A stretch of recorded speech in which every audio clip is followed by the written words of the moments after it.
Hello, everybody, and welcome to the first episode of It Came From Left POLITIGRAM. My name is Joanne, and my alias is on POLITIGRAM. It's Cold Black, and this is my co-host Olga. Take it away, comrade. Hello, I'm Olga.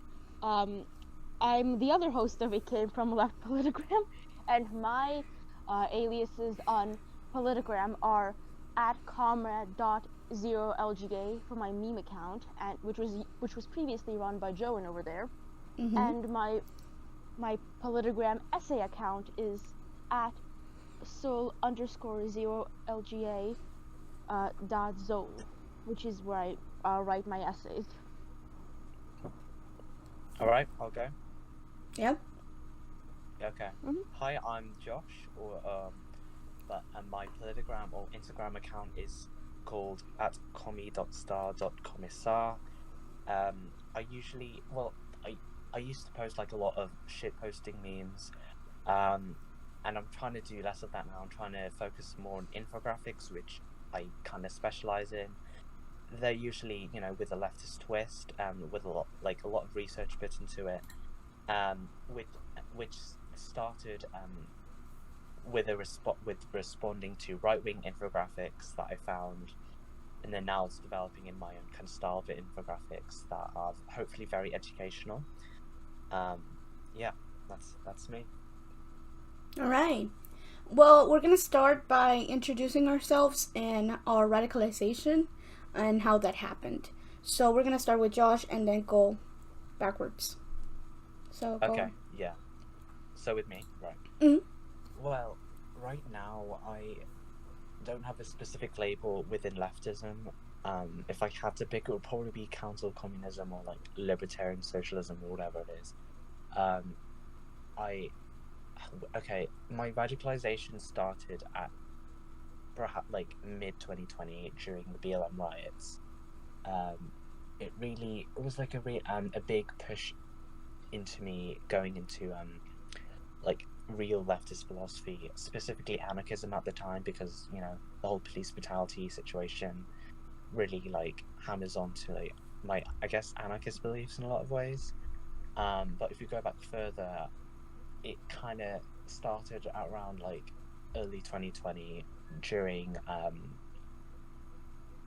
guess like the pandemic and like the rise of the pandemic, and like it, I guess like the situations of it, because like really radicalized me in some ways, but not fully. Because like the pandemic, like what do you call it, like radicalized a lot of people during that time, and it was a kind of a pushing point at the time, and as well as like the rise of Asian hate crimes, that really, I guess, like gave me a rude awakening about society. And then during the pandemic, I got more radicalized through like left-wing POLITIGRAM and Breadsheet and a lot of that, and the rest is history. So that's all I can say for my introduction. So for me, I should give some more of my background. I am an immigrant from the Russian Far East. I came here in 2011, September the 2nd, 9 a.m. I remember it that way. In Russia, despite me being mixed Asian, Eastern European, and Middle Eastern, I was treated like everyone else for the most part. At most, I faced mild fetishization from like older women, which it was like compared to what I faced here. Here, I got called everything under the roof, that you could think of, like most people of color in this country. They can be compared to a frog that was put into cold water and then boiled. I was the frog that was thrown into the hot water. So that was an obviously large part of my radicalization. Oh, and the fact that I got gaslit over my experiences, that also didn't help. For a while, a whole bunch of the primarily white people, American people around me, tried to almost groom me into claiming that the USSR was bad, even though I've never lived under the USSR and everything my family said about it was good. And they tried to almost mesh together my experiences living under capitalist Russia and the USSR. It was so. Getting out of that brainwashing was also a major thing, that like, holy shit, they literally tried to oh my god. And then, so So at this point, we arrive at the year 2015, in that 2016 time period. That election ended up radicalizing me to being a suckdem. From 2015 through early 2018, I was a suckdem. So my middle school years were primarily as suckdems. I did not like standard liberals. I knew that, and conservatives were just straight up evil to me. However, due to an incident in my 8th grade social studies class, in which my teacher refused to discuss napalm and Agent Orange when referring to the Vietnam War, I realized that holy shit, everything we learn is controlled by whatever the imperialist government of the United States wants. Mm-hmm. And at that point, like, there was a watershed moment.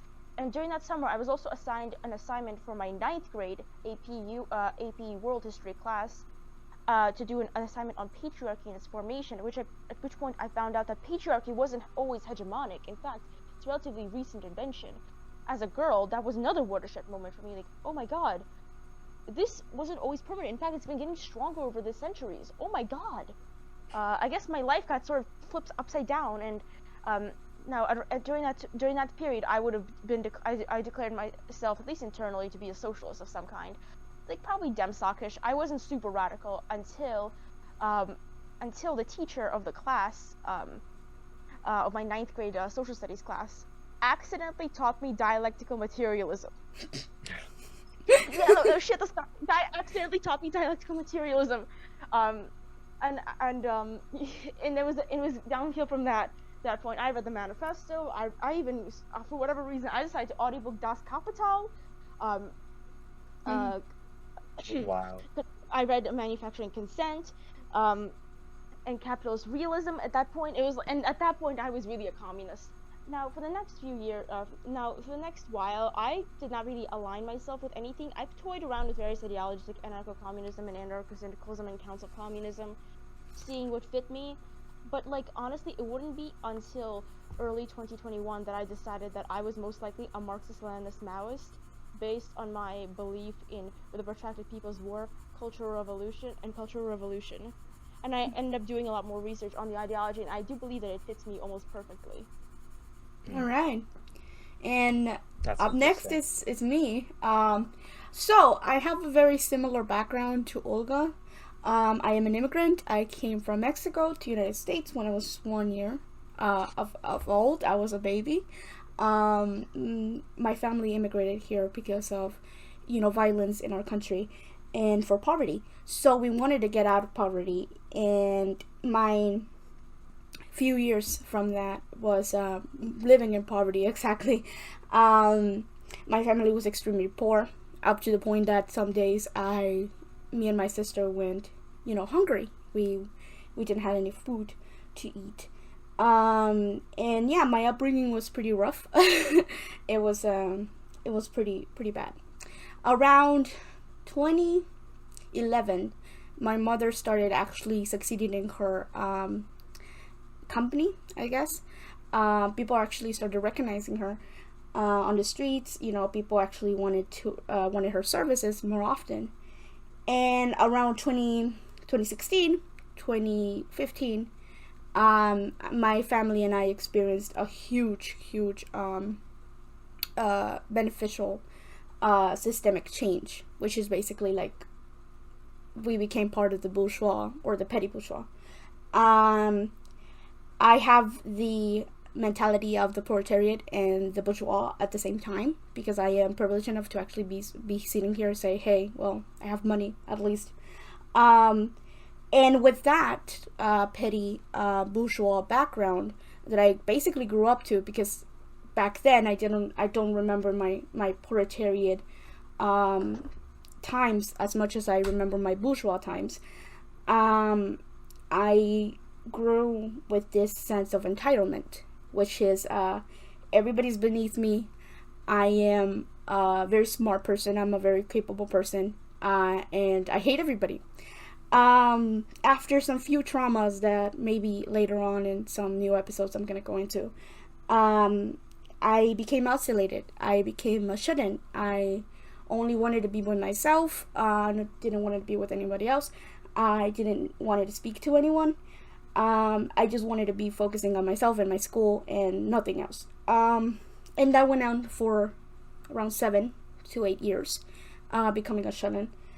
During that, I did had some relationships, but they weren't exactly the best types of relationships. They weren't exactly helping me to get out of my bubble, literally and figuratively. And during that ideation, kind of, by myself, I started digging into a lot of politics. I didn't know what to do with my time because I had too much time in my hands. And I started going to YouTube. I started, just casually browsing YouTube. And during that, I found a video. And that video was about, politics. And it was from Joanne. And that video went into the whole SJW crave that was happening around that time. And, suffice to say, I became radicalized by that video. I started thinking that a lot of liberals were crazy, out of their minds, triggered lips all the time. Even though I was raised in a family usually traditionally centrist-esque, I was still allowed to believe that feminism was a good thing, but my family was extremely religious. So I was allowed to have some autonomy, but not that much.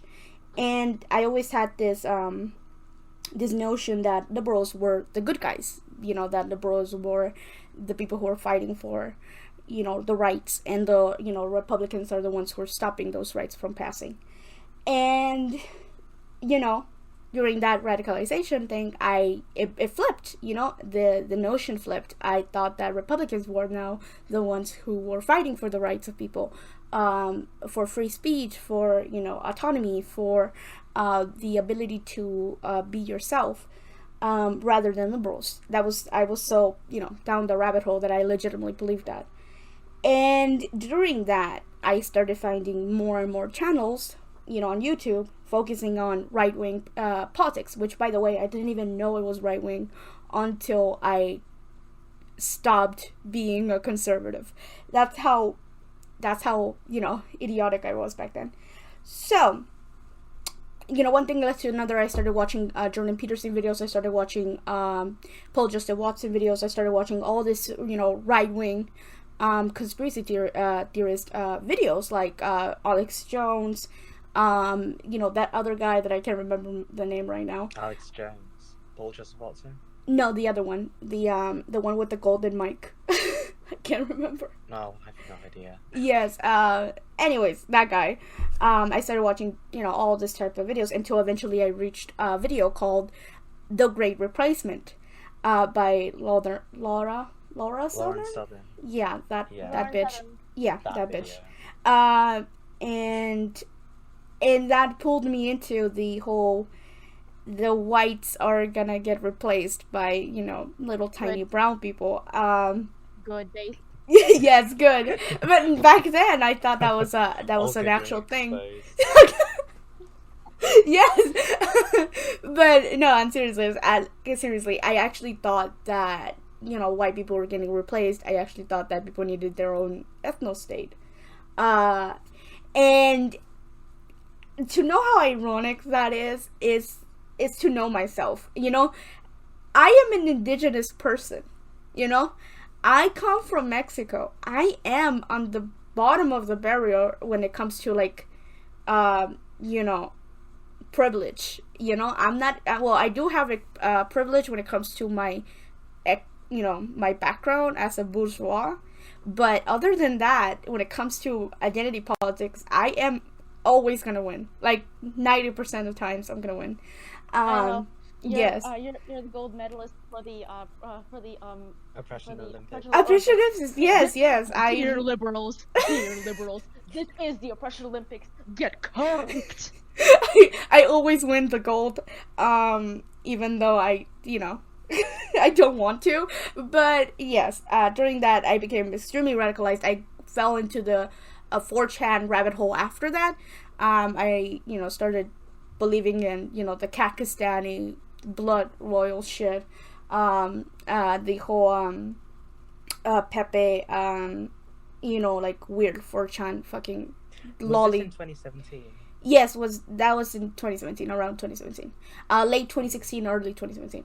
And I continued during that, just being a very dumb right-winger who always spouts, just NPC, dialogue at everybody who is different from him.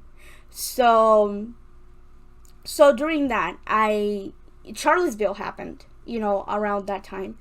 And I saw how horrific a fucking fascist killed, that lady, Heather? Yeah, that's her name, right? Yeah. Heather Heyer. Yeah. Yes. And I was like, in my brain, I was trying to justify how, in my mind, they were the good guys, and how justifying the killing of this woman was okay. And obviously, it's not okay, doing no shit. But back then, I was so deep in my own fucking ass, I thought, maybe this is okay, maybe it's a conspiracy, maybe she had a heart attack afterwards, right? And she yes, and she didn't really got killed by that guy, when in reality she did got killed by that guy, and that guy deserves to stay in the fucking jail for eternity, for his life, of the rest of his miserable life. Yes. So during that, I went into this whole like existential crisis again, trying to figure out who I was. Was I a conservative who is willing to justify a fucking murder who I saw happen in real time, or am I just gonna sit down and think about what I truly believe? So during that whole thing, like a fucking coincidence or some shit, if there's a God, that God definitely sent me that video. It was about a person, a person talking about the incel phenomenon. And I was extremely transphobic, which again, later on, that's very, very ironic. But at that time, I was extremely transphobic. I identified as a woman. I was like, oh, kind of turfy. I thought that men couldn't be women, and if they tried, they were stupid and cowardly and stuff like that. And I saw this woman right in front of me in the thumbnail talking about incels, and I was like, oh my god, that's a T word. That's a T word. And I was like, am I really gonna watch a video with a T word on it? And I was debating myself, is this justifiable? Should I watch it? Is it okay? Because nobody on the right ever told me to hear the other side. Nobody, not even once. They did passively just mention it. It's like, oh, maybe you could go and watch the video that I'm criticizing right now, but wink wink, you probably shouldn't. You're not gonna get any of it, nothing out of it.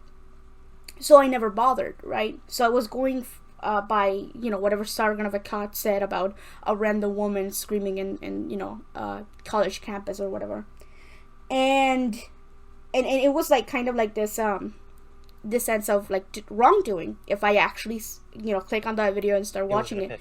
It was an epiphany, yeah. In some way, I was like, you know what, I'm gonna go against what my religion, conservatism, is telling me, and I'm gonna click that video. I started watching the video, and I started realizing, holy shit, this person actually has some good points. Like, she's actually making some good points about, incels. And at that time, I didn't identify myself as an incel. I was dating someone at the time, and I kind of related with the whole sexist undertones that they seem to propagate all the time. Like, oh, women are inferior, they have smaller, skulls, shit like that. And I was like, pick me girl back then.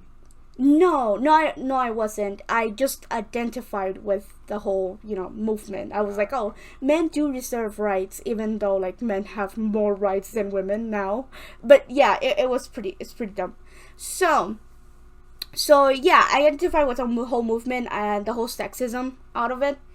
But I didn't like the people who were propagating the movement itself. I was like, they're a bunch of fucking losers. They never get out of their fucking mother's basements. They're fucking idiots, right?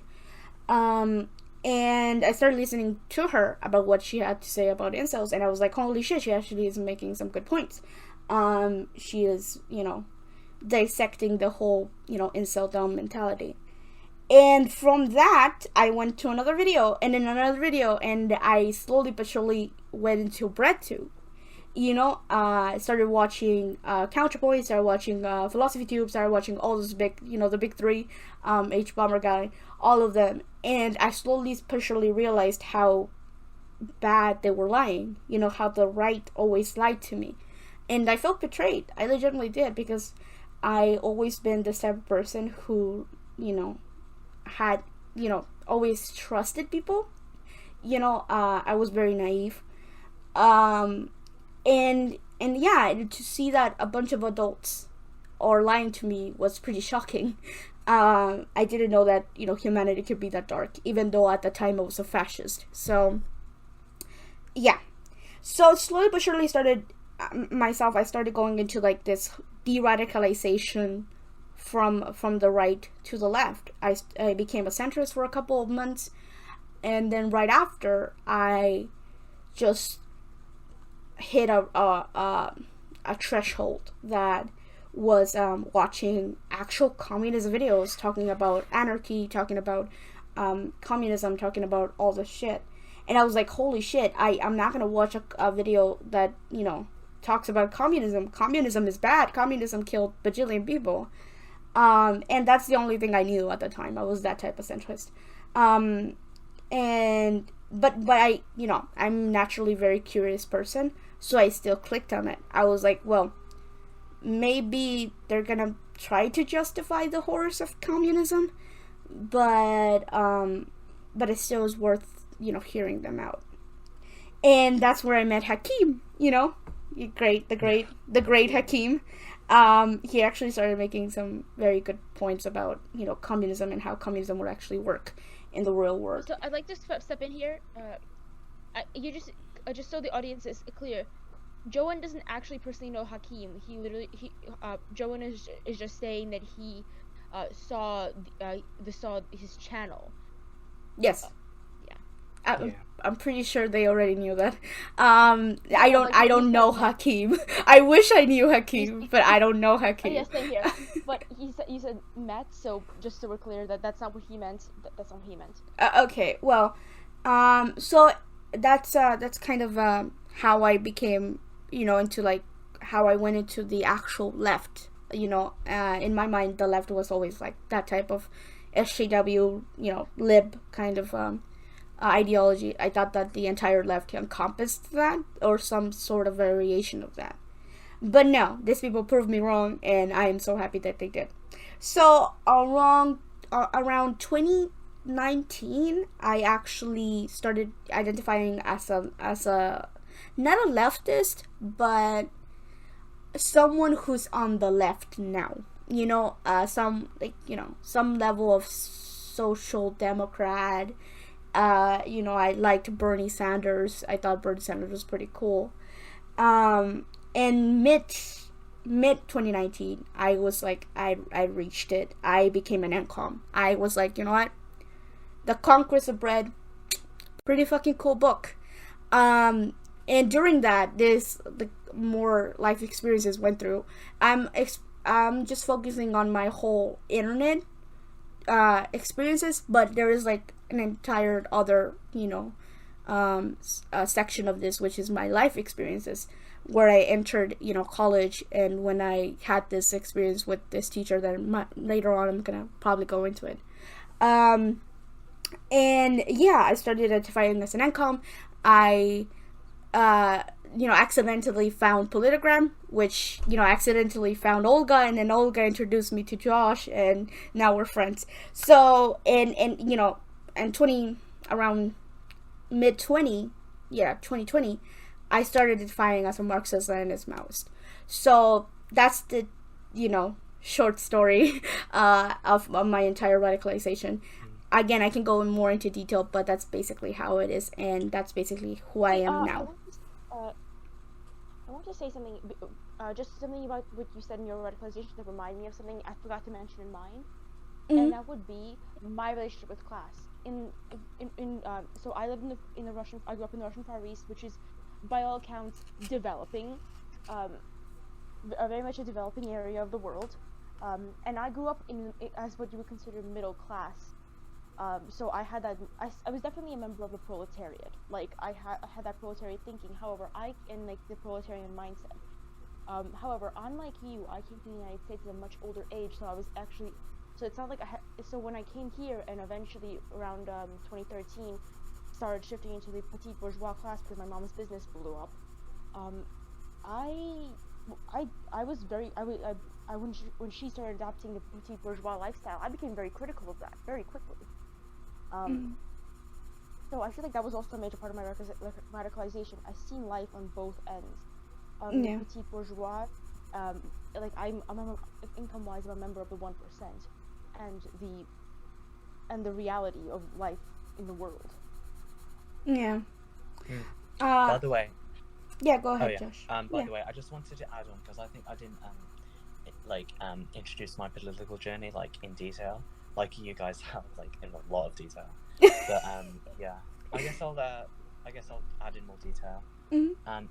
I guess I really got interested in politics around like 2016, especially during the whole the whole 2016 presidential election. You guys know what I'm talking about. Yes. Yeah. I was like, I was those kind of people who were like, the liberals who hated Trump. But look, I got introduced to Bernie Sanders, and I was like really interested in him. I thought he was a socialist, so like I identified as socialist at the time, even though I really wasn't. But like, I really considered him like a really good candidate for America. And then he lost, and then there was like, who is she? Hillary Clinton, yeah. And then Trump won, and then I got sad about that. And then after that, I wasn't really that interested in politics. Like after during 2017 and 2018, I was like apolitical at that time. And then I think around mid 2019 was then when I got into politics again, and it was when I started watching I guess anti-SJW videos. Like Sean Head, Blair White, and all that, and people like that. But there were also other. I was very into YouTube, and still am now. But I was pretty much addicted to YouTube back then. Mm-hmm. There was a lot of YouTubers that aren't really that political, but do sometimes talk about their political opinions. That are kind of anti-SJW. Ready to Glad. You know who she is? Yes. Yeah, I think I'm aware of her. Yeah, people like her, I guess. A lot of the drama channels too. But I guess I was back then, early 2019. I was a big fan of PewDiePie.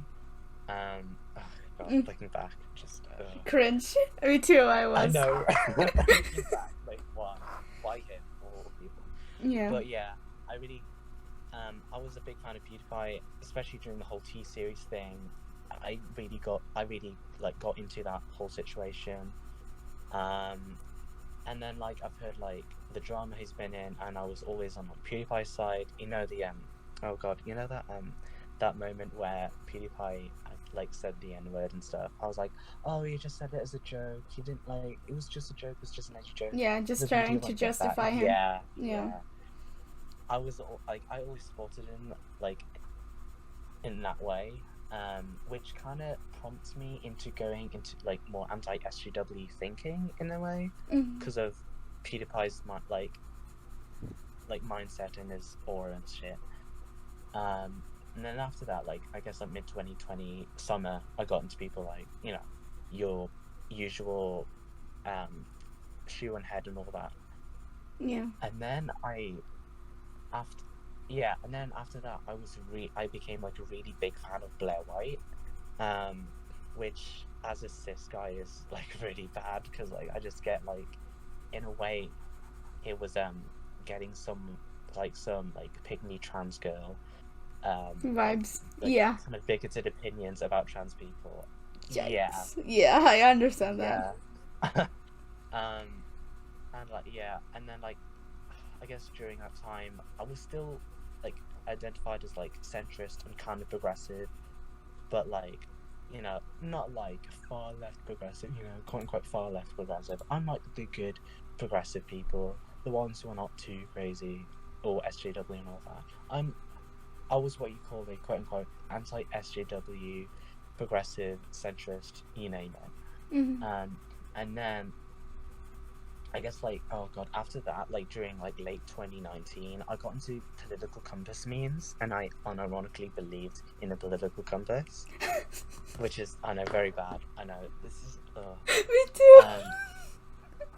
Me Oh, too. yeah. I took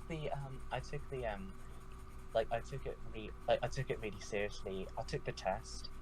I was like slightly lib left, but around the center, like very much around the center. And I was like, oh, I'm very proud of that. I take both sides equally and all that bullshit. Yeah, very smart. I was not.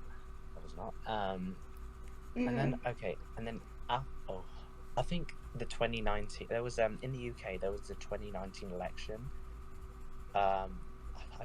Where like it was either the Labour Party or the Conservative Party, and then the Conservative Party won, and then there was like a backlash from the left from that, understandably, that we're gonna have, like, after a decade of the Tories, we're gonna have another few years of the Tories again and more austerity and all that crap.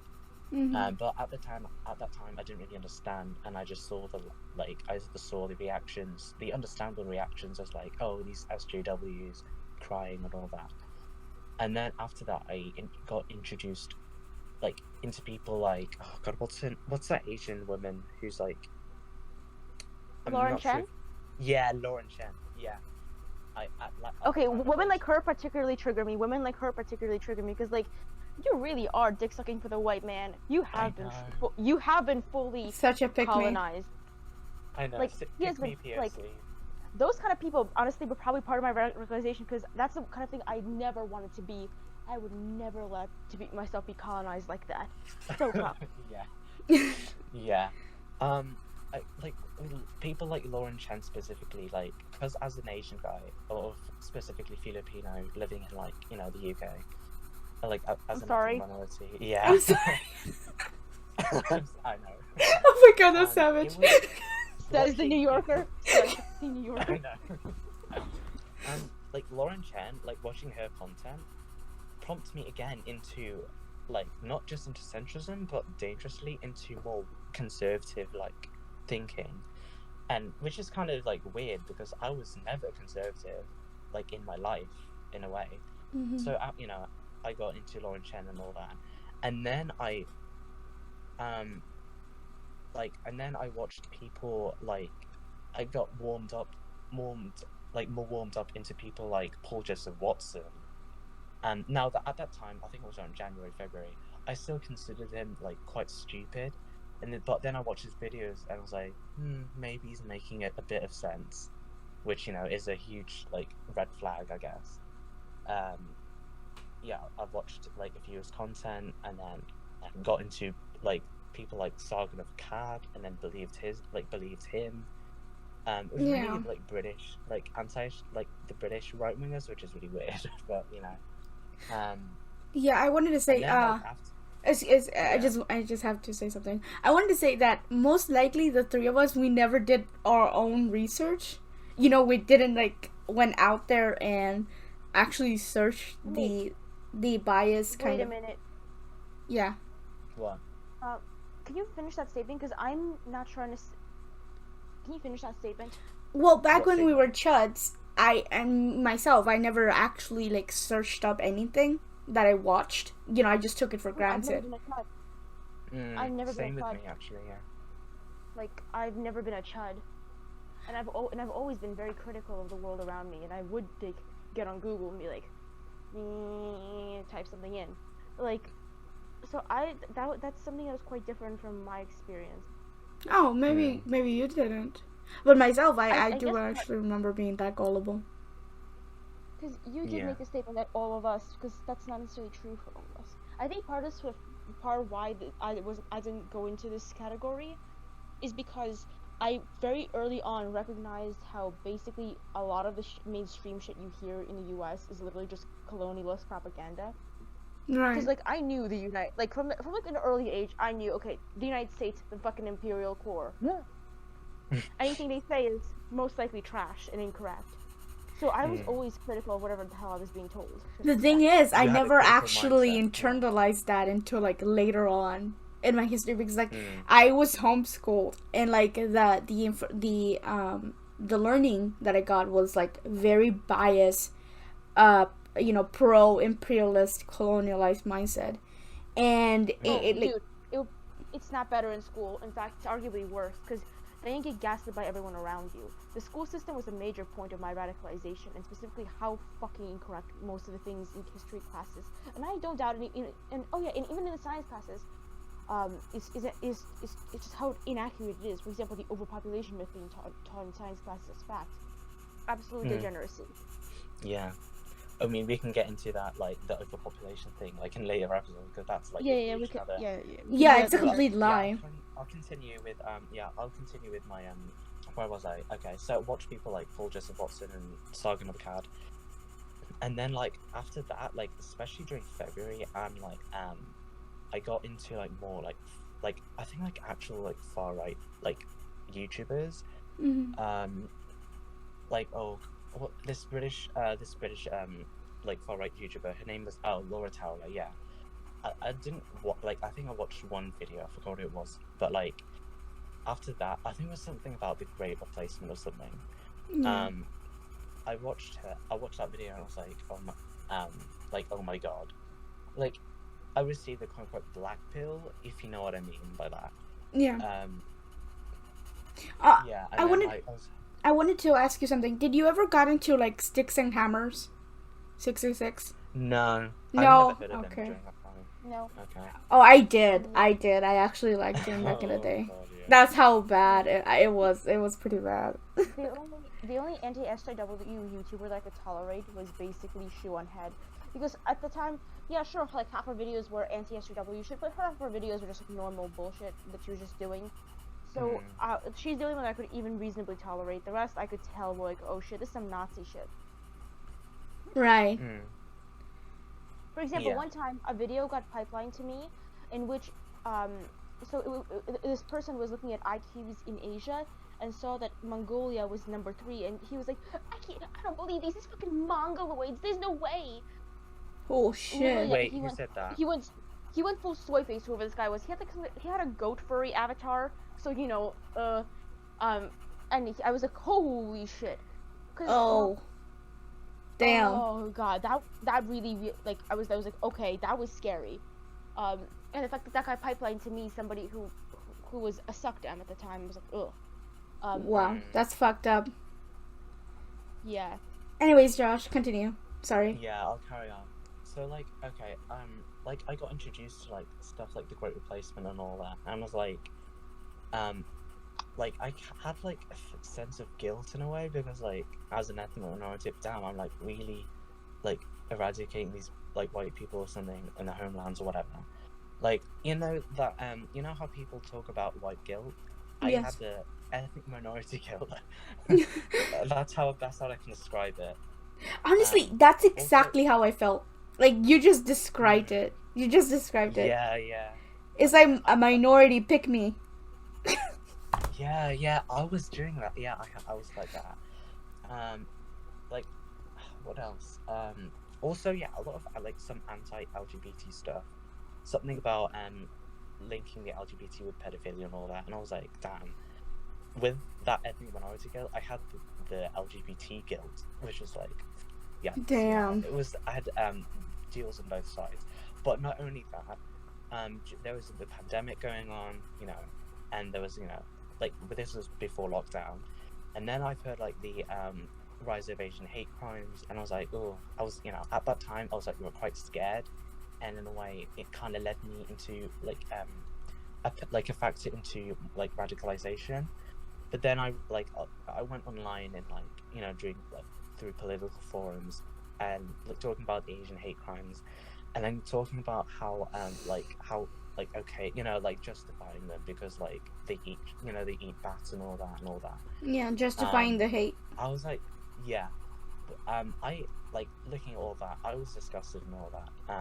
But however, within me, I had a lot of feelings of, like, guilt that, even though it was really stupid, I don't know why, like, but it's illogical, but for some reason I felt like, damn, quote unquote, my people are responsible for this pandemic. Or Yeah. like internally, I felt that for some reason. I don't know why.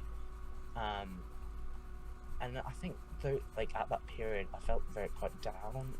I was like quite mentally unstable at that point. And then like lockdown came around. I was like I was looking forward to lockdown a lot because like I just wanted to, I guess, like escape the world, from all the stress of, you know, all the Mhm. bad things going on. Yeah. Those like all of that gave me a rude awakening about the world, which made me want to escape, but made me more, I guess, like have a more critical mind, like not just critical mindset, but like I don't know what you call it, like the communist version of red pill in a way. Like, oh my god, I've been Bread pilled. Bread red pilled. pills. Yeah, there we go. Yeah. And then during lockdown, a lot of free time. I got introduced to people like Destiny, who debated people like Lauren Southern, and oh my god, that Oh video, yes. that really like set me off, like outside of like being de-radicalized from the alt-right. Yeah. And then I watched them more. I really enjoyed them. I learned so much, and I realized how a liar Lauren Southern is, and then I watched more of his videos with like race realists and all that. And then I watched people like Vosh. He was still quite new at the time, but then I really wanted to watch his content, and I've learned so much watching Vosh and like his live streams and all that. Even though I don't really like him that now, but back then he really like radicalized me into the left and really I guess like gave me a much more better perspective. And then I watched, and then I watched more people like Philosophy Tube, ContraPoints, and all that. And then I think around June, this is what I was briefly talking about with the BLM movement. Around June, I saw George Floyd being killed, and the video, which was really shocking, and I got introduced to the issue of police brutality. And then there were with the BLM protests, like not just in America but all around the world. It gave me like a sense of like solidarity of like against authoritarianism, which briefly led me into anarchism. And I think around May or June I got introduced to the left-wing POLITIGRAM. So like this is where I started meeting up like other leftists online, like having my first connections politically. And then after the BLM thing, I got introduced to actual anarchists, like what's his name, Libertarian Socialist Rants. I really enjoyed his videos. And then other like like so many red tubers I can't even count. Non-compete is fun fact. The first left tube like red tube video that I've ever seen was actually from Non-compete on his beauty pipeline. So that's the first thing I ever got. Yes, that video was so good. Yeah. That video made me realize a shit ton. Yeah, I watched him for in me, June. obviously, it was not too much of a revelation because at that point I was already really radical. But yeah. And then I watched I was a staunchly anarcho-communist. I hated like authoritarianism on all sides. I was even against very much against the Marxist-Leninists at that time. And then around July, I watched people like Spooky Scary Socialist and Hakeem, which prompts me, as well as meeting a left-wing politigrammer who was very smart in theory and all that, but he was a Marxist-Leninist. We know who we're talking about. Yes. We know. It was pop Marxism, but it was another guy too, but he's gone now for some reason. So yeah, it was like two people. And then after that, I really got into, I got more sympathetic with stuff like Leninism, but I was still at the time was like, oh, but Stalin and Mao and all that, they were bad, they killed millions of people. But then I got taught about the 100 million communism statistic and how bullshit it is. And then I watched more of Hakeem's video with overpopulation and actual Marxist theory. And then after that, I had around August, I had the slight mistake of becoming kind of a tanky, because in a way, I kind of in a way, like I justified like some like a lot of the mistakes of the USSR, like to some extent, not fully, but to some extent.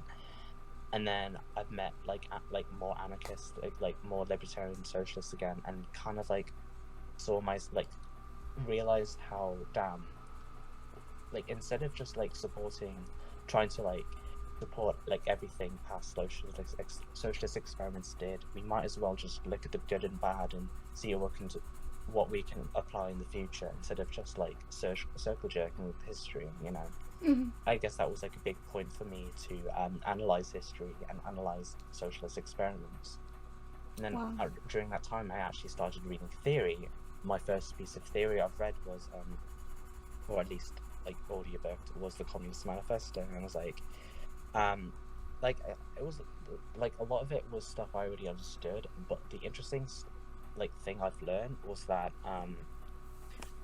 there was what was it the private property, personal property thing that I've learned, you know, which like debunks a lot of misconceptions I had with leftism. And then after that I read Wage Labour and Capital, like the actual theory, and then State and Revolution. I've read State and Revolution, and then a lot of other books that I've started reading. And then I've read like anarchist theory, like finally, like, 4 months I've actually started reading it, The Conquest of Bread.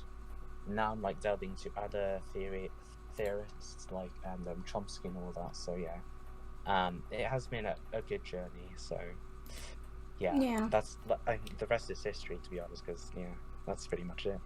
Yeah. All right. I just wanted to point out we only have 10 minutes left, so. All right. Yeah, that's fine. That's fine. I think we've gone through a lot of it. So yeah, this is pretty interesting. Like later episodes we can go more into like how that kind of play out into what we became later on. And like the whole like maybe specific topics. Yeah. Maybe one day I'll talk about how soy-cooked I am. Yeah, maybe one day you will reveal that to all the people on YouTube. I mean, I run a... Maybe, actually, no, that's a bad idea. That is a bad idea. Probably bad not. Idea. We should just keep that to ourselves. Yeah. So yeah, like maybe next episode we can talk about the whole phenomenon when it comes to overpopulation, which we all know it's a huge lie that a lot of capitalists perpetuate.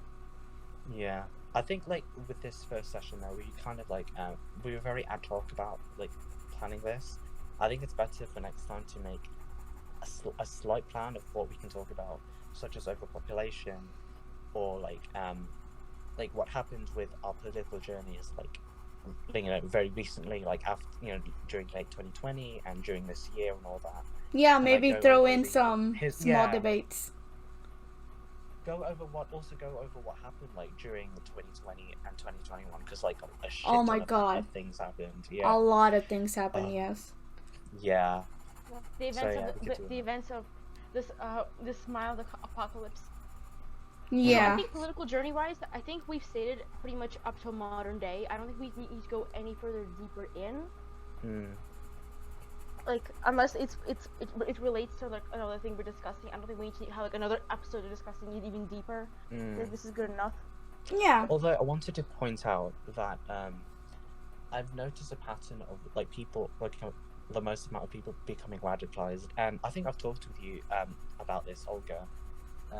At least during 2020, the 3 periods that heavily increased the amount of radicalization was Bernie Sanders losing or like opting out of the election, and then the whole pandemic situation, especially when people started going into lockdown, and then the whole BLM thing during the summer of 2020. So those are the 3 points that increased radicalization in a way. And maybe in a way, would you think what happened in I keep forgetting a lot of stuff. The Capitol riot thing, the insurrection, the people seizing. What? I think at that point I feel like a lot of people were already radicalized, so I think that was not quite as radicalizing. But I do think it was a big point. It was a It big was a deal. big point of confirmation. I don't think it necessarily radicalized too many people. I guess so.